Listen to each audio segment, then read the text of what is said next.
Hello and welcome to KhaleejTimes.com. Today, I have with me someone who's created a template for raw and real conversations. Today, ABtalks on YouTube is one of the most popular talk shows because of its host, Anas Bukhash. Anas, welcome to KhaleejTimes.com. Hey, hi. Anas, how important is it to be a good listener when you're doing an interview? It's everything.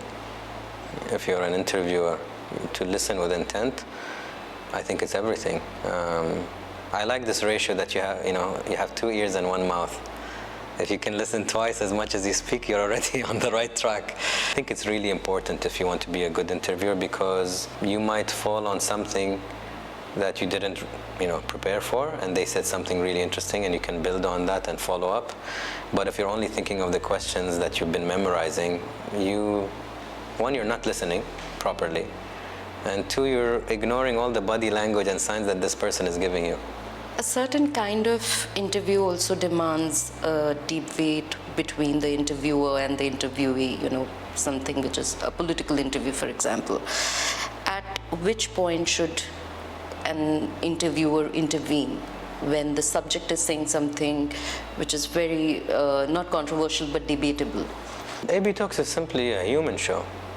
It's always been that. We don't dive into politics, we don't dive into religion. So I think already the guests know that they're there to show the human behind the title, and that's kind of one of our slogans, discovering the human behind the title. So these, I would call them very personal things that are not what we focus on. Are there any no-go areas in the conversations that you have with your subjects? If I ask the guest something and I feel they really don't want to share a certain specific traumatic story or personal story, I'm not the guy who will keep pushing. I think that's our ethics in the show. What is the most moving compliment you've got from a viewer? So many, honestly.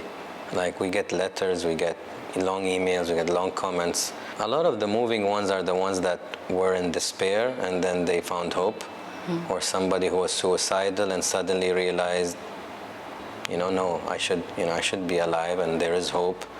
I think those are very powerful messages when you read them. What lies ahead for ABtalks? Given that its appeal has gone beyond, UAE, it's now seen as a great show. People from all over the Middle East watch it. People from India watch it. The sky is the limit, really. The goal is to be consistent. It's nice to reach a certain high level, but are you going to stay there? I think that's what people underrate. ABtalks has been doing it for 4 years. It's not a 1-year-old show and it just happened by luck. I think consistency is very important. I think reaching a global level more and more, because that means more humans are going to see it and hopefully benefit. I think just working on that, and maybe a lot working on the untold stories. I'm enjoying that also a lot, because a lot of non-popular people deserve the platform, and now we have a platform, so that means we have the responsibility. And I'm really enjoying, giving that opportunity.